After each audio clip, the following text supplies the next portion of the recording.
Cebu People's Indignation Rally, usa ako sa gibiktima, gipahilom, gioppress, pod kay nitingog ko sa mga butang nga gisulti po ni Kong Dante Marcolita, ni Kong Paulo Marcolita, si Mayor Jonas iyang giagihan ang pagpangdaog-daog. Unsay ilang gihimo gahapon. Gikan ko dire, nagtanaw dire sa stage, asa ang layout. Nagproblema pa mi nga usaon nga makakuha mi ani mga barricade, asa mi makahanap og sponsor og makatabang kay kinahanglan i-secure man atong area. Kay daghan ba atag bisita nga pinalangga nato, di ta gusto makasa. So, anhi ni by Elmer, gabi na, ulan-ulan, alas 8, alas 9, tanaw na ko nga kuha na gyud ko mamahuway na ta. Kunya niya to ko sa isling, kuha na ko akong asawa. Kunya, pag abot na ko sa balay alas 11, imbis nga matulog na ko, naay nilagubo sa akong pultahan. Buk, buk, buk, buk. Tapos pagtanaw na ko, daghan kayong polis, usa ka dosina, murag magdakop og kriminal nga armado, murag magdakop og drug lord. Ilang giana sa ako ang search warrant ug ilang gituklod ang pultahan ug ingon sila ilang ilogo na akong cellphone, laptop ug mga computer. Duha rami sa akong asawa sa akong balay. Kunya sa third floor, sa ground floor na akong anak. Nalisang akong duha ka anak nga babae.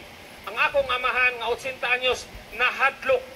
Daghan kayo sila, wala maka-uniforme, wala maka-patrol, mura og mga nakasakay lang og private cars, dihas tungod, unya gidumog ang balay namo, nga mura sila nagdakop og usa ka drug lord.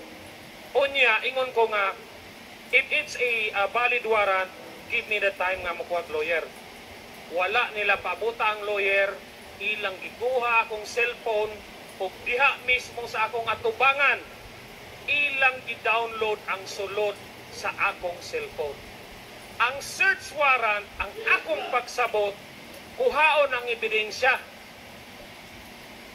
o ipresenta sa korte. Aron ipakita nga tinuod pang nakasa ako og cyber libel. Apan nganong wala man sila muadto sa korte, ipakita kung unsay akong sa social media, nganong padad-an makukusa ka dosina nga dagkog ranggong nga si IDJ para lang harason ko, kuhaon na akong cellphone, tuwa dito akong GCash, tuwa akong account sa BPI, sa uban akong mga bangko, wala ko nila hatagi og chance nga bisan maka-log off lang, maka-close lang sa akong mga open nga mga accounts, nawala ang akong kwarta, wa ako kahibalo kung makuha pa ba nako, apil akong cellphone, o apil lang ako ang PC. O upat ka oras nilang gihimo sa akong atubangan, ilang ipakita nga wa ko'y mahimo. Nag-video pa sila, akong tanaw, nag-live sila Manila para ipakita, na makita nila, giunsa nila ko pagdaog-daog, ug unsa sila kagamahanan, nga kaya ko nilang tamakan, kaya ko nilang hadlokon, kay sila man ang gamhanan. Apan wala ko hadlok para sa ungkog lingon. Nag-uol ko kay daghan mi sa maisog core group nga harason pa. Daghan nato ang isog mutingog sa social media, pwede na di ay nga kung nakay isulti ni General Torre nga dili niya ganahan, paunhan lang ka o search warrant, sudlon imong balay, kuhaon imong computer.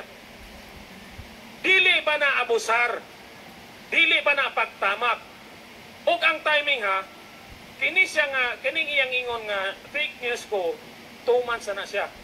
Apan nganong ang warrant, ang search warrant, gi-issue lang February 20. Nag-announce may nga aduna tay rally dire 18, 19. Dili ba timing?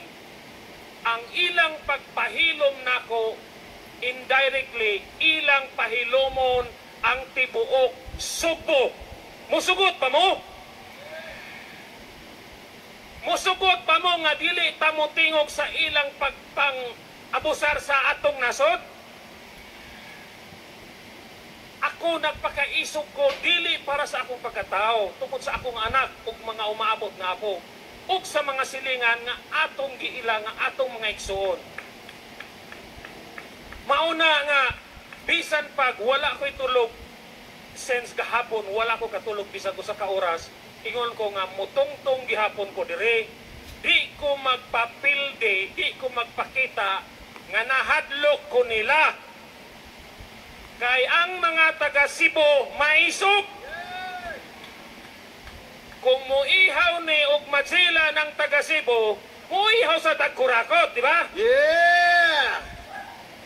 Ihaw sa Tagbuaya. Muihaw Tagbuaya. So, kitang mga taga Sugbo, atong dili na nato buhian, kini nakita na ang kinabag-an, dili na nato buhian, ato nang ipadayon hatod sa eleksyon nga ang mga Duterte nga mga kandidato atong paragon. Kay matod pa ni Atty. Vic Rodriguez, this is a referendum. Ipakita nato kung unsay atong kabubuton. Nakaangay ba ta sa Marcos administration o angay na bagpulihan? Pulihan! Pulihan! Ilistan!